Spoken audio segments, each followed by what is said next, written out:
All right, ladies and gentlemen, welcome back to episode 13 of the Danger Ranger podcast. I'm your host, Zach Allred, former 175 Ranger entrepreneur, just a dude out here doing dude things. So this one's going to be, maybe a little bit on the shorter side of podcasts, probably closer to one of my, just sitting down and talking kind of videos. I'm going to be going out to Cancun for a week with the family, escaping the snow of Utah for just a little bit. Enough to really, get used to the tropical weather and then come right back. So, pretty pumped for that. If there's anyone that's in there, in Cancun right now, let me know. Maybe try and link or something. Go out and hang out. So, I have a gentleman in my DMs who kind of runs a. From what I understand, he's helping dudes prep to go and join the military, like high school age kids. So, a lot of the audience here. Can probably relate to that. And he was asking me about, mindset and how to kind of instill that in dudes. And specifically the Ranger, the special operations, the killer kind of mindset that you need to have to be good at the job. So I was like, I'll shoot a video on it because it'll be a little bit more beneficial than just a text reply, I think. So that's what this video, this podcast is going to primarily focus on. If there's other things that I end up talking about towards the end, cool. But so honestly, specifically for Rangers and the kind of mindset that you need to have with, trying to get into regiment or trying to become a Ranger, maybe even lump Ranger school into this as well, is it starts with kind of a cliche, but know the Ranger Creed. Know the Ranger Creed and live the Ranger Creed.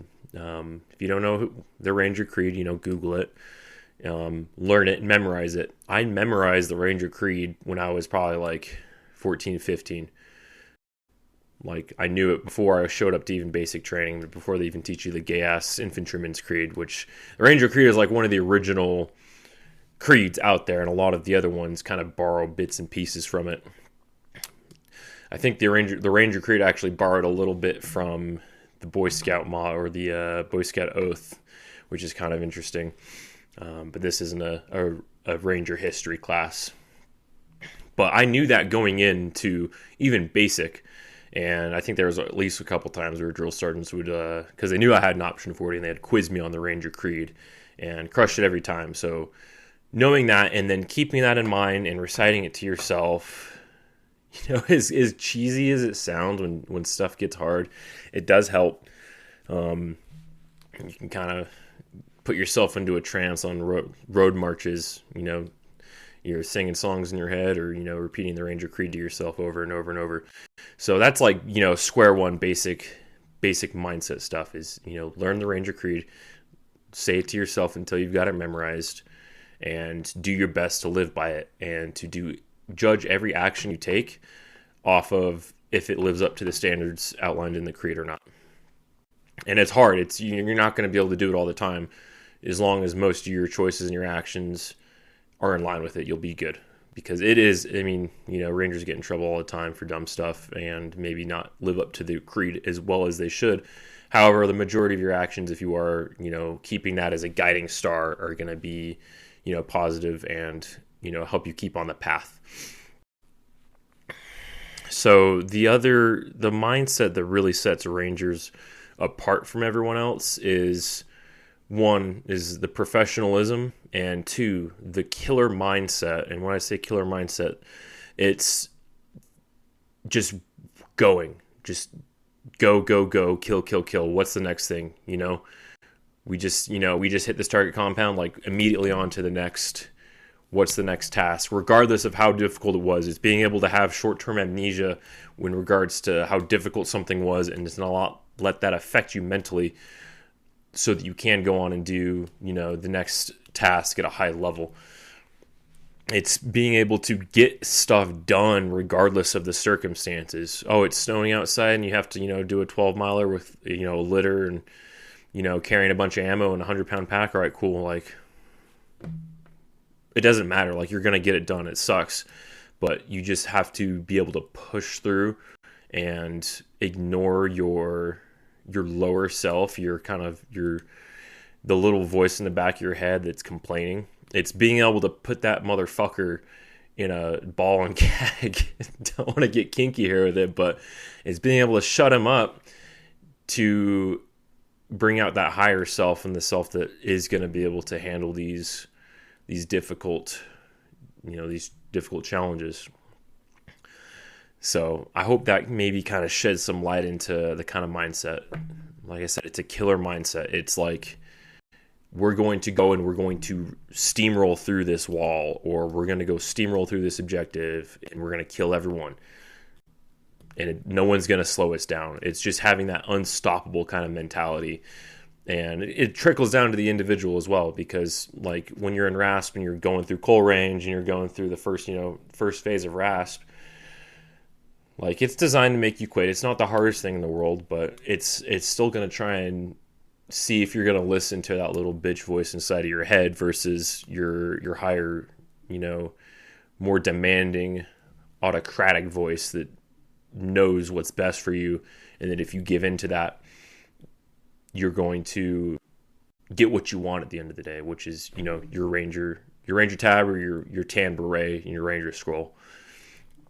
So the other big mindset piece is courage. And this is something that's a little bit, maybe, I wouldn't say easier to train than the other stuff, because the other stuff is kind of like, you have to work yourself up to it if you're not already naturally like that, because it is a high testosterone environment. And if you aren't kind of all that mindset of we're going, go, crush shit, crush the gym, crush training, etc., then you kind of have to, being around it's going to help you a lot. So if you are kind of struggling with that, do your best to have that mindset. And then when you get to RASP, you're going to be in that environment and it's going to kind of rub off on you, and you're going to kind of reach that point naturally. Like that's the whole point of RASP, is breeding that killer instinct of not like caring what's going on and not caring of how difficult something is. That's the whole point. It used to be called Ranger Indoctrination Program. Like you're literally getting indoctrinated to think like a Ranger and have the kind of don't give a fuck, we're doing it anyways attitude. So courage, I mean, important part, and I say that it might be a little bit easier to train. And when I say that, it's like, you're not going to, how do you train courage? It's like you do something every day that scares you.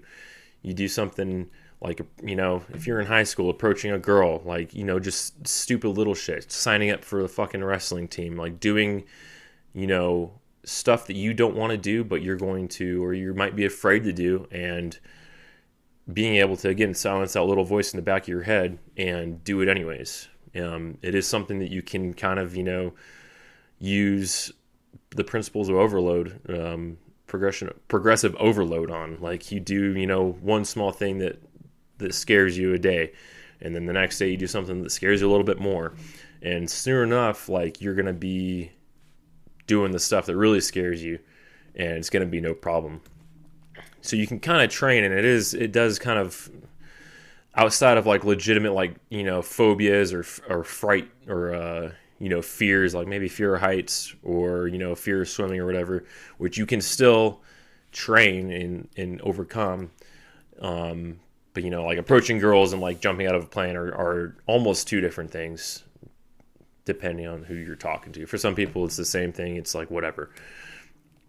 So it is something, courage and that kind of that winning mindset is something that you can train beforehand. And it goes into like, your workouts and stuff, like doing a difficult workout or going on like a death run or putting yourself through a really killer WOD. These are all ways that you develop and slowly build this hard to kill, this unstoppable kind of mindset. It's just incrementally doing, uncomfortable and scary things and difficult things over a period of time, so that when it does come down to your tests in RASP, Ranger School, showing up to battalion, it's going to be old hat, basically. Like, yeah, it's still going to be hard. I'm not saying it's not going to be hard, but you're going to be able to handle it mentally. And that's the biggest thing, is the mental aspect of things. Because the physical aspect comes after a while. Like, you do this enough, like, the physical is the easy part. Like, that's like square one. It's keeping that mindset throughout the entirety of your career, not just at the beginning. It's through the whole thing. because if you don't, like, you're going to fall off and people will know. So yeah, short video today, just a quick 10-minute spiel on mindset. And other Rangers, I know there's other Rangers out here that watch these videos. So if you got anything to say, to add on to this, or if you disagree with me or whatever, if you have something to add, please, hit up the comments. Like, I would love to get more input, and I'll usually pin, if I know you're, regiment dude and you have like a good comment, I'll pin you to the top. So the dudes that are coming in to our circles have good info, because you guys have a voice too. Like, at the end of the day, I know a lot of you don't like to be on social media and whatnot, but you can be anonymous, and I'll, just let me know, and I'll pin your comment, and recommend it to others. So yeah, short one today. I've got the Land Nav Part 2 coming out tomorrow. I'm going to be recording that immediately after here, which is why this one's kind of short. I've got to edit this one, record and edit Land Nav Part 2, and let me look at the rest of my day. That's about it for today. But that's going to take some time, because Land Nav Part 2 is going to be a little bit more involved than Part 1, and I'm going to have an actual map and protractor and show exactly how to do things versus just PowerPoint. It's going to be part PowerPoint, part, using a map and compass and showing people what's up. So yeah, that's what's going on for today. Let me know if you guys, in the questions in the comments below, let me know if there's any other topics you want me to cover when it comes to regiment. I think I do a pretty good job at answering all of them. I need to go through the comments and look and see if there's like one or two that would be good to make a video on. But let me know what you want to hear about, down below, and I'll get to it. Next week's podcast, I had the guys from Americana Pipe Dream. If you don't follow them, go check them out on Instagram. Interviewed them. They're small business dudes, pretty young, and they're out there crushing the surplus and in kind of apparel, like Americana apparel scene right now. So really good podcast, about an hour long. So you guys have that to look forward to next week. It's already scheduled, ready to go while I'm in Cancun. And then this Friday, I will be doing the Formations, Order of Movement, and kind of Principles of Patrolling class. And then next Friday is going to be one of my favorite classes, I think, Machine Gun Theory. So, look forward to that one. But that's it for today. Take care. Have a good one.